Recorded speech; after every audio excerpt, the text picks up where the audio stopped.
So now we'll start with overtrading concept. Overtrading refers to the state when a business is carrying out transactions at a high speed which cannot be supported by its working capital. So overtrading is usually faced by companies which are in the growth phase. That is, they are rapidly growing more than what their capital could support. This means that the increased number of transactions are putting pressure on the cash flow of the business, thus giving risk to insolvency. The problem of overtrading is very common to businesses, but it severely affects the following businesses. So, startups, small and medium sized enterprises, are rapidly expanding businesses. So, these are the most vulnerable kind of companies which get affected by overtrading. So, we look at how like overtrading happens in a company. See, the inventory for a company is bought on credit from the supplier and it is sold to the customer on credit.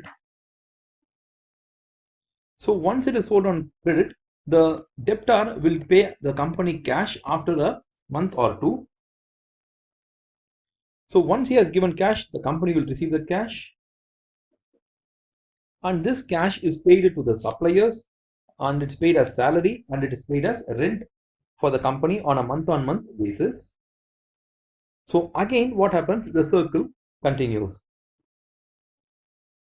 This circle keeps on continuing, but there might be problems. For example, the company might again buy goods on credit and it sells goods on credit. But this time, the cash is either delayed a lot by the investor. So if we give them a 2 months credit period, they take something like 4 months credit period and they pay in a much more delayed manner. So what happens because of this? Because of this, the cash is received in a very, very delayed manner. Rather than receiving in 2 months' time, the company might even receive in 4 months' time from the credit customers.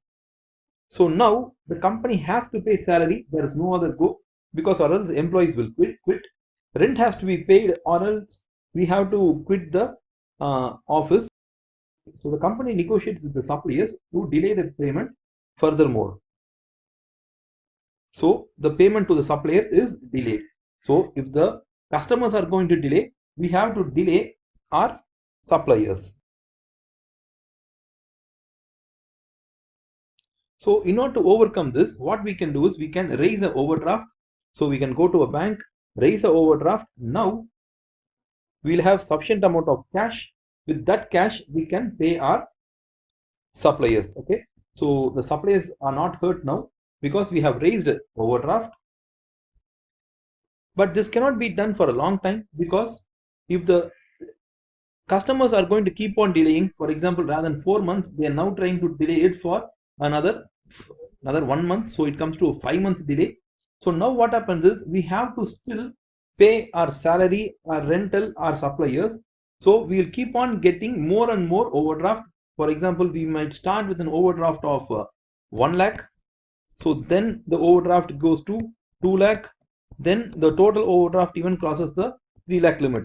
The bank has set a limit usually. The maximum limit might have been 3 lakh and we would have reached the maximum limit. So the bank will not further provide any overdraft cash. So what happens? So once the overdraft limit is reached, we cannot buy inventory on credit because we have not paid our suppliers and it's not possible to sell on credit. But the debtors would have risen to a huge amount. So proportionally, they would have become a large amount of debtors and our cash position would have been totally reduced. We cannot pay our suppliers the salary or the rent. And finally, our inventory will be like stopped and they will not supply us any more of inventory or goods. So what happens is the entire operating cycle comes to an end and now the company has no other choice but to go for some other sources of finance. Okay.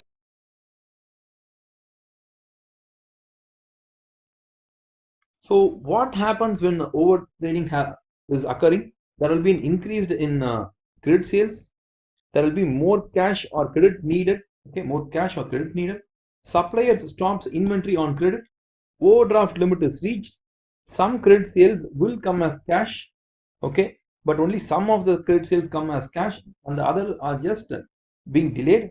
There will not be any inventory in the company because all inventory are sold on credit. So cannot sell on credit because all are sold on credit earlier itself.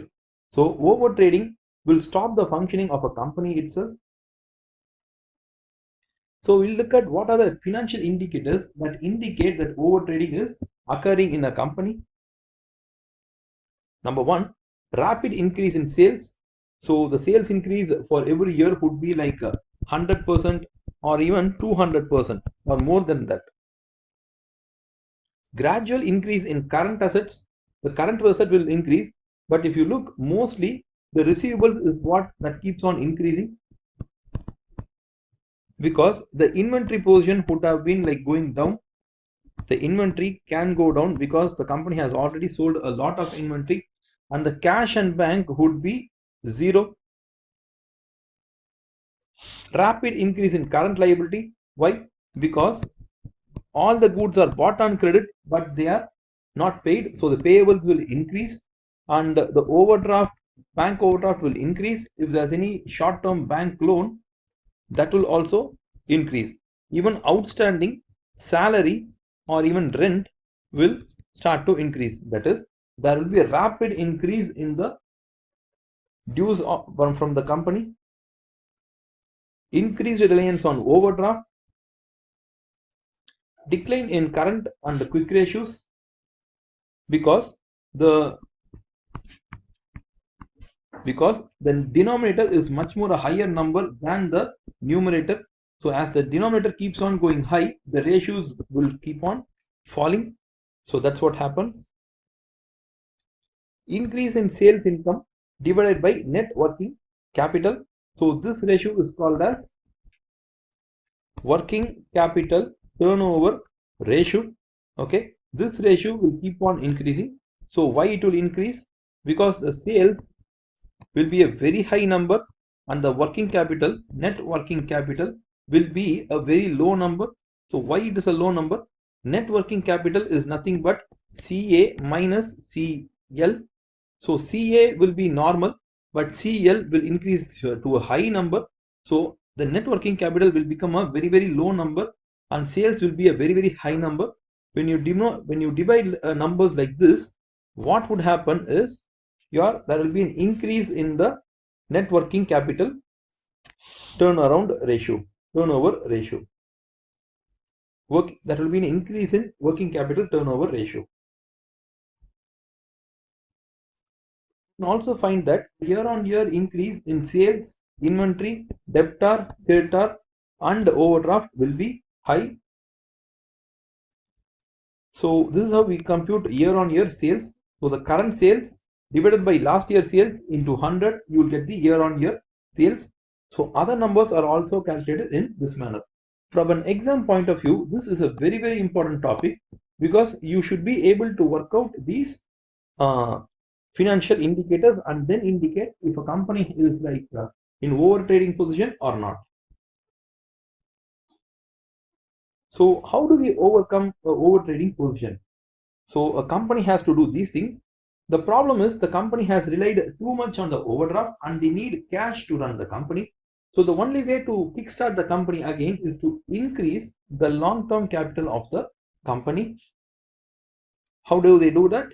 They try to issue new debt finance or new equity finance. So both of these are long-term finance. Stopping rapid expansion of sales till company stabilizes. So if the company is not able to keep on like churning out their business, what they should do is they actually have to stop their sales, okay, and especially the credit sales. If it's going to be cash sales, it's very good for the company. This is very good for the company, but this is very bad for the company. So the company has to stop credit sales. Increasing collection of receivables, as the debtors are not paying promptly, okay, we have to chase them and we have to get the payment from them. We have to reduce inventory. but the inventory would have been already reduced because we would have sold it to our credit customers.